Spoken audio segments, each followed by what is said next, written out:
I own your wife now, Ethan said, still inside her, grinning like the devil in my sheets.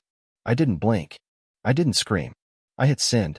I just sent your wife the video, I whispered. His smirk shattered. His eyes dead. Lindsay turned to look at me, annoyed, not even trying to cover herself. Just scoffed and said, seriously, Ryan? You're such a drama queen. You ever feel your soul leave your body for a second? Because mine did. Let me back up. I wasn't supposed to be home. A canceled client meeting gave me 2 hours I didn't plan to have, so I thought I'd surprise my wife with sushi and that stupid red wine she likes. Instead, I got surprised with her moaning my best friend's name in our bedroom on our anniversary. And they didn't even stop when I walked in. They smiled. Like I was the idiot. I had already checked the hidden cam footage from the hallway. I knew what they were doing before I opened the door. But seeing it in real-time? Watching my childhood friend Ethan, the best man at our wedding, look me in the eye while defiling everything we built, that rewired something inside me. But I wasn't going to lose my cool. Not this time. You know what's more powerful than rage? Proof. So I uploaded the entire video to a private Google Drive folder and sent the link to Ethan's wife, Jennifer. You remember her? She baked cookies at our baby shower and told Lindsay she was so lucky to have a loyal man. Jennifer's probably watching the video right now. When I told Ethan, he froze like someone unplugged his soul. His hands slipped off Lindsay. He stuttered. The blood drained from his face like a faucet. Bro, wait. Nah, I said. No bro anymore. Then I turned to Lindsay, who had the nerve to yawn. You're pathetic, I told her. And lazy. You couldn't even pick a man I don't know. She smirked and wrapped a sheet around herself. Maybe I just got tired of being with a man who never finishes what he starts. You're right, I said, stepping back toward the door. But this time, I finished everything. I left the room. Quiet. Calm. 3 steps down the hall, my phone buzzed. It was Jennifer. Did you really just send me that? I smiled. The war had just begun. I didn't answer Jennifer's message right away. I wanted her to feel it.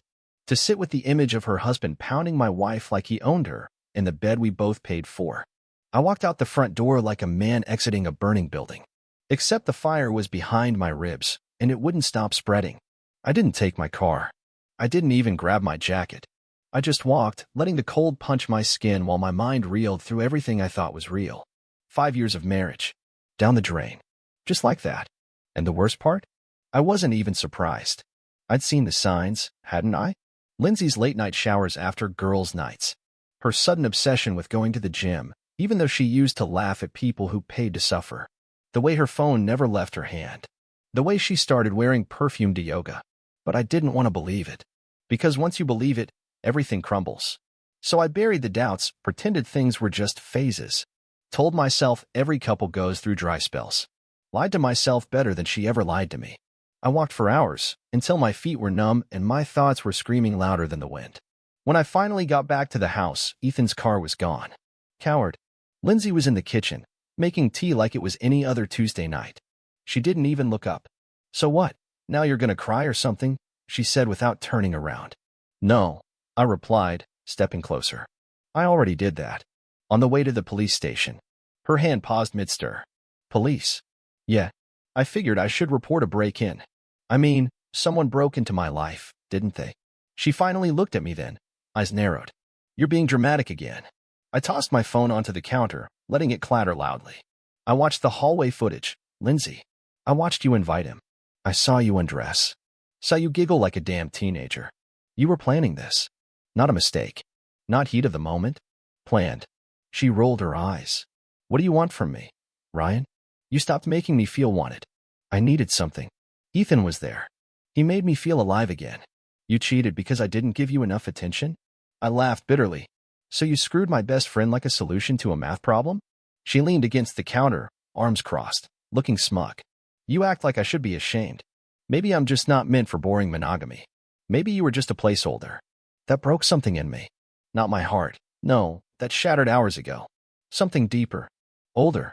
The part that still believed people you love won't spit in your face just because they're bored. You're cold, I said. And I hope you realize that someday, when you're old and alone, wondering why nobody stayed. She snorted. If I'm alone, it won't be because I couldn't find someone. Trust me, men line up for this. That was it. I reached into my jacket, pulled out the envelope I'd picked up on my walk. I already signed the divorce papers. I'll have a lawyer serve you officially tomorrow. I'm keeping the house. I already transferred the car to your name. Enjoy the payments." Her face finally dropped. Just a little. "You're serious?" I nodded. "I'm done." And for the first time since I walked in on that nightmare, I felt light. Not happy, not healed, but free. My phone buzzed again. This time it was Jennifer. "He's at his brother's. I'm not letting him come home." I texted back. "Smart move." Lindsay saw the name flash on my screen. "Oh, so now you're texting his wife?" I looked at her one last time. The woman I gave everything to. She deserves the truth. Something you'll never understand. Then I left. And this time, I didn't look back. I didn't go home that night. Not really. I crashed at a motel off the highway, the kind where the towels are thin and the walls are thinner. I just needed 4 walls that hadn't heard her lies, hadn't seen Ethan smirk, hadn't absorbed years of fake smiles and silent betrayals. Sleep didn't come. I lay there, staring at the ceiling, hearing the echo of Ethan's voice. "I own your wife now." Like I was supposed to collapse. Like it was a flex. I kept seeing her eyes. Not sorry. Not even embarrassed. Just bored. Like I'd interrupted her scrolling. My phone lit up again around 3 a.m. "Jennifer." He tried calling me. I didn't answer. "I'm staying at my sister's." I stared at her message for a while. I imagined her sitting there in some unfamiliar room, heart racing, rewatching the video to make sure she wasn't dreaming or maybe hoping she was. I typed back. "He'll lie. Don't believe a word. They're both snakes." She replied a minute later. "He already did. Said you edited it. But I know better." He was wearing the shirt I ironed that morning. That hit me harder than I expected. The small detail. The shirt. How something so mundane could carry the weight of betrayal. It's never just the act, it's the ease with which they do it. Next morning, I drove back to the house. My house. Legally, still mine. Lindsay had left. Her toothbrush was gone. Half the closet empty. She didn't leave a note, just took what she wanted and vanished like the coward she always was, behind that loud mouth and fake confidence. I walked into the bedroom and stood there. Sheets still a mess. I didn't touch them. I couldn't. Instead, I went to the kitchen, brewed the strongest coffee I could manage, and sat down at the table like it was just another morning. Except nothing was normal anymore. Around noon, my phone rang. Unknown number. I picked up. "Ryan," a voice asked. Female. Cold. "Yes. This is Ethan's mother." My spine straightened. "Okay. I saw the video." Of course she did. Jennifer wasn't quiet about it. "I don't know what to say," she continued. "I raised him better than that. You've been like a second son to us. And Lindsay." I never liked her. That part almost made me laugh. Almost. "Well," I said, "turns out your instincts were right. She's poison. You know that now, don't you?" I knew. I whispered. "I just didn't want to believe it."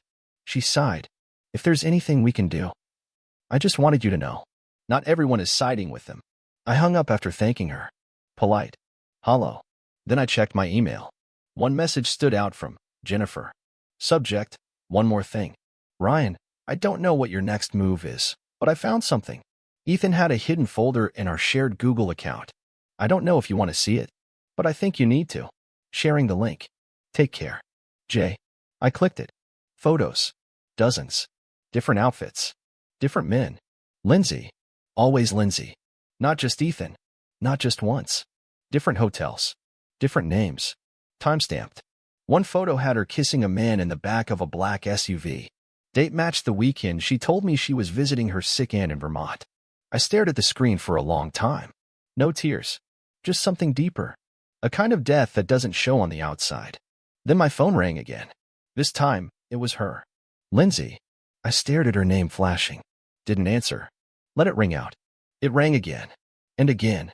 And then came the text. "We need to talk. You're blowing this out of proportion." I typed back. "Don't worry. I'll talk. In court." And then I blocked her number. I didn't check my phone for the rest of the day.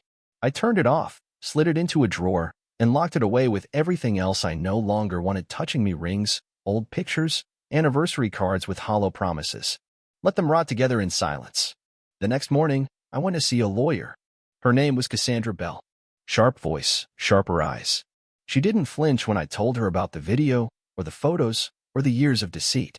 "You've got everything we need," she said. flipping through my printed folder like it was a menu. Infidelity. Proof. Abandonment of property. Emotional damage. You'll keep the house, your savings, and if she tries to fight it, we bury her. It felt transactional. Cold, but necessary. When I left the office, I finally turned my phone back on. 38 missed calls from Lindsay. 12 from Ethan. 4 voicemails from unknown numbers.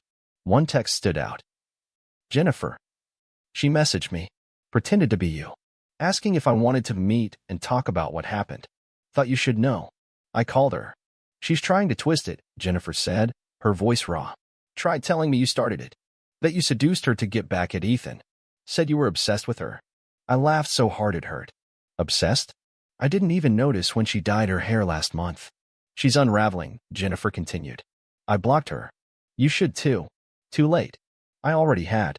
I spent the rest of the day cleaning out the house. Not just her things, everything. Sheets, candles, photos, furniture. I wanted her scent, her shadow, her entire presence gone. When I got to the closet, I found something shoved behind a shoebox. A small velvet pouch. Inside was a gold necklace I'd given her on our first anniversary. The tag was still attached. Never worn. I laughed. Not because it was funny. Because that was so her. Accept the gift. Smile. Pretend. And toss it in a dark corner the second I wasn't looking. Later that night, I got another call. From a number I didn't recognize. This time, I answered. Ryan. A deep voice. Male. Who's this? My name is Marcus. I was one of Lindsay's coworkers. I didn't respond. I don't mean to intrude, he continued quickly. I saw the video. Jennifer's cousin sent it to my friend. And, look, I need to tell you something. I waited. She's been doing this a long time. With a lot of people. Ethan wasn't the first. Or the last. She used to brag about how easy it was to lie to you. I felt my stomach twist. She called you her emotional purse. Said you carried all the boring stuff while she got to live her real life on the side. That broke something else inside me. I'm sorry, Marcus said. I know this is none of my business. I just thought you deserved to hear it from someone who isn't trying to manipulate you. I thanked him and hung up. And then I sat in the dark for what felt like hours, just breathing. In, out, letting the truth wrap around me, bleed into my bones. She never loved me. Not really. She loved control. The comfort. The image. I was just furniture with feelings. That night, I made a decision. Not out of anger or revenge, that part of me was already burning out, but out of something colder, clearer. I was going to erase her. Every trace, every echo, every last breadcrumb of her existence in my life. And when I was done, she would never be able to spin her version again, because I had receipts.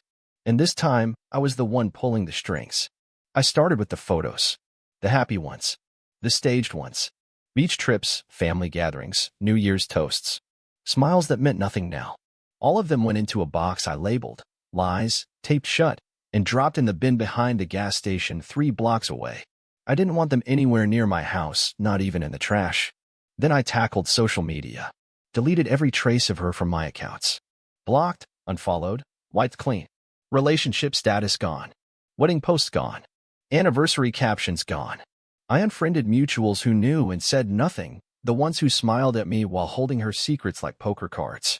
By the time I finished, it felt like taking a deep breath after being underwater for too long. 2 days later, the lawyer sent over an update.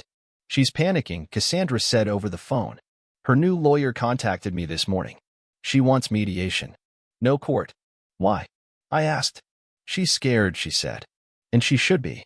Later that afternoon, Lindsay emailed me directly. The subject line, let's not ruin each other. I opened it. Ryan. What happened was horrible. I made mistakes. But dragging this into a courtroom is only going to hurt us both. We had good times, didn't we? Maybe we just lost our way. I don't want to fight you. Can we talk privately, without lawyers? Please. For closure. Closure. Funny how the ones who burn everything down are always the first to beg for peace when the fire gets too close to them. I didn't reply. Instead, I went to Ethan's house. I didn't knock. I rang the doorbell and waited. He opened the door like he'd aged 10 years in a week. His eyes were sunken, beard patchy, shirt wrinkled. For once, he didn't look like the guy who always got the girl. He looked like he'd seen the inside of hell and brought it home with him. Ryan, he started, stepping back. I didn't move. You still sleeping with her? His eyes dropped. No. She blocked me. I smirked. Figures. She already drained you dry. What else would she need you for? He rubbed the back of his neck. Man, I didn't mean for it to. Spare me. I pulled out a flash drive from my pocket and handed it to him. What's this? He asked. Insurance, I said. Keep it. Show it to your lawyer if she tries to pull anything on you. She's not done playing. He took it, reluctantly. Why help me? I'm not. I just want her to go down properly. I want you both to feel it. He nodded like he understood, but I saw the shame in his eyes. He wasn't built for consequences. Not like me. As I turned to leave, he called out, I lost everything, man. I stopped. Good. And I kept walking. That night, Jennifer called.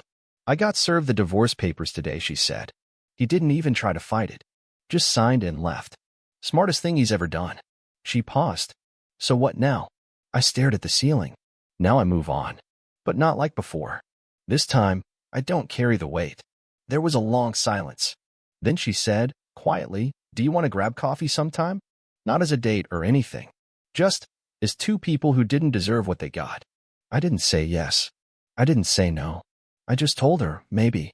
Someday. And for the first time in weeks, I slept through the night. A week passed.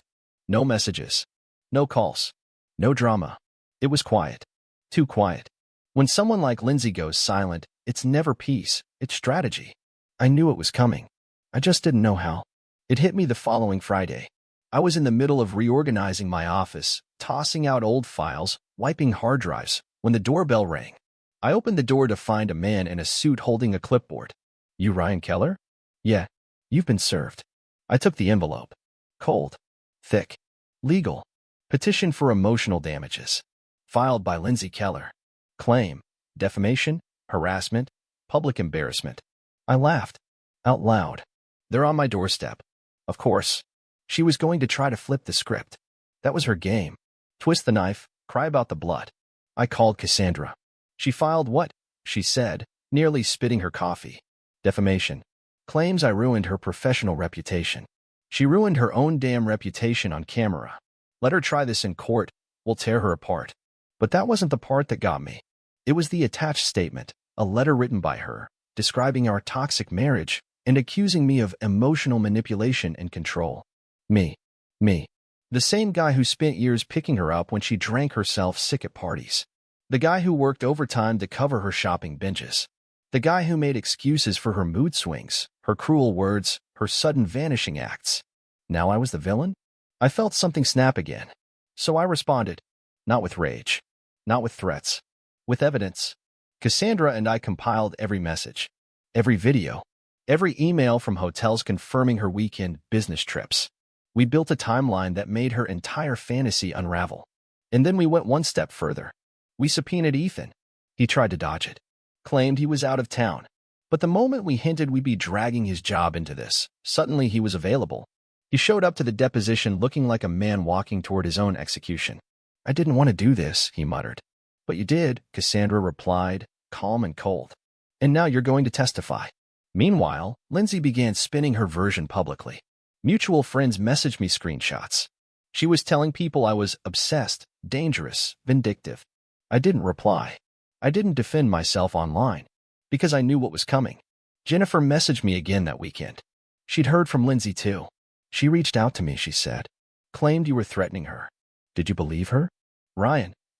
I saw the video. I saw the emails. I lived next to you for 5 years. If anything, I wondered how you stayed sane. That hit deeper than I expected. I thanked her. Again. The next morning, Lindsay showed up at my house. Uninvited. I opened the door slowly. She looked different. Not glamorous. Not smug. Just tired. And angry. Why are you doing this? She demanded. You filed the lawsuit, Lindsay. You humiliated me. You made me look like a villain. You are a villain. She stepped forward. Ryan, we could have worked through this. But you went nuclear. You always do. I tilted my head.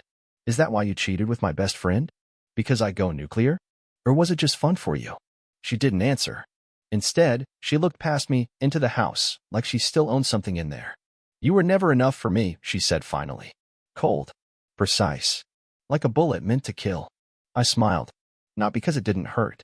But because I didn't care anymore. You were never real to me, I replied.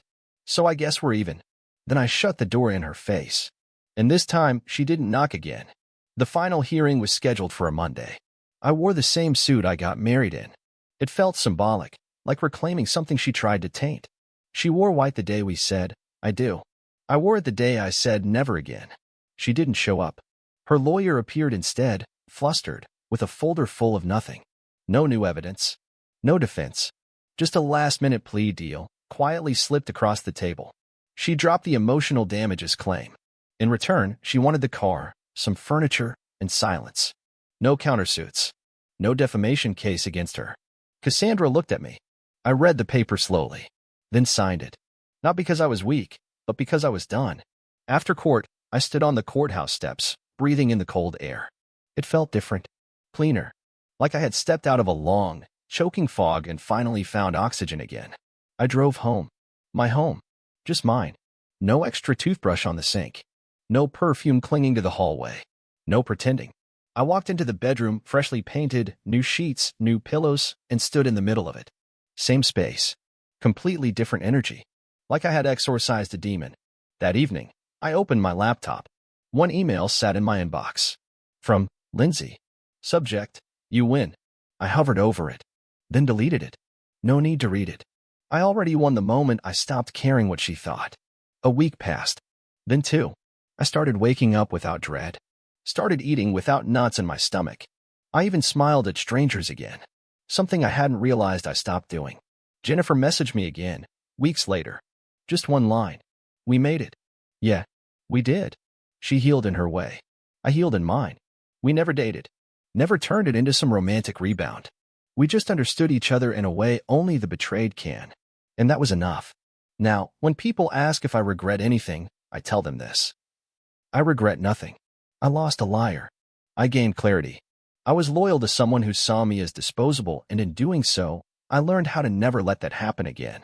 So if you're reading this and you're still holding on to someone who lies, cheats, gaslights, twists the truth, and makes you feel like the crazy one, let go.